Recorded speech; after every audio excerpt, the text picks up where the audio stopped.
ഇപ്പോൾ തനിക്ക് കൂടുതൽ അനുഭവങ്ങളുണ്ട്, വളരെ മോശപ്പെട്ട അനുഭവങ്ങൾ ഉണ്ടായിട്ടുണ്ട്, വളരെ ഗുരുതരമാണ് ആ വിഷയങ്ങളൊക്കെ. അത് ഞാൻ പറയും, ഞാൻ പറയാൻ നിർബന്ധിതനാകും എന്ന് പറയുമ്പോൾ അത് വലിയ ഒരു അനീതിയാണ്. അവർ സ്വയം കാണിക്കുന്ന ഈ സ്ത്രീപക്ഷ എന്ന് പറയുന്ന നിലപാടുകളിനോടുള്ള ഒരു ഇതാണെന്നല്ല പറയുന്നത്.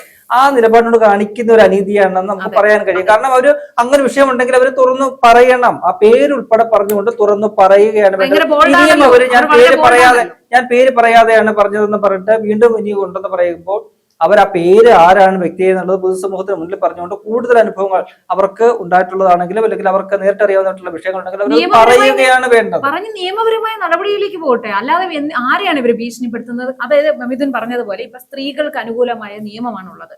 സ്ത്രീകൾക്ക് എന്തെങ്കിലും ബുദ്ധിമുട്ടുണ്ടായാൽ അവർക്ക് നിയമസഹായം തേടാൻ പറ്റുന്നു. പക്ഷെ ഇത് അങ്ങനെയുള്ള, അതായത് യഥാർത്ഥത്തിൽ നീതി ലഭിക്കേണ്ട സ്ത്രീകളോട് ചെയ്യുന്ന ഏറ്റവും വലിയ ക്രൂരതയാണിത്. ഇവർ സ്ത്രീകൾക്ക് വേണ്ടി എന്ന് പറയുന്നില്ലേ, ഇത് സ്ത്രീകൾക്ക് വേണ്ടിയാണോ? ഇല്ല. ഇത് തെരഞ്ഞെടുപ്പ് വരെ ഇങ്ങനെ ഇതിനെ ഈ കുറേശ്ശെ ഇവരിങ്ങനെ ഇതിന്റെ ചെറിയ പീസ് അല്ലാതെ ഇതിന് വേറെ ഒരു ഉദ്ദേശവും ഇല്ല എന്ന് കേരളത്തിലെ സ്ത്രീകൾ അല്ല. മൊത്തത്തില് നേരത്തെ പറഞ്ഞത് നമ്മൾ മൊത്തത്തില് സ്ത്രീ സുരക്ഷയുമായി ബന്ധപ്പെട്ട വിഷയങ്ങളാണെങ്കിൽ ഇവര് പാർട്ടി ഭേദമന്യേ ഈ വിഷയത്തിൽ പ്രതികരിക്കണം.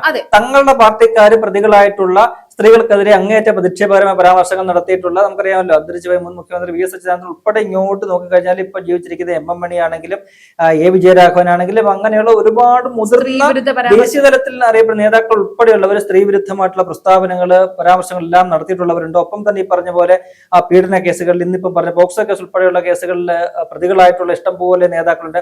ആ വിഷയങ്ങളൊക്കെ ഇവർ അഡ്രസ്സ് ചെയ്യുകയാണ് വേണ്ടത്. ആ ഇരകളെ ഒക്കെ തന്നെ ഇവർ ചേർത്ത് പിടിക്കുകയാണ് വേണ്ടത്.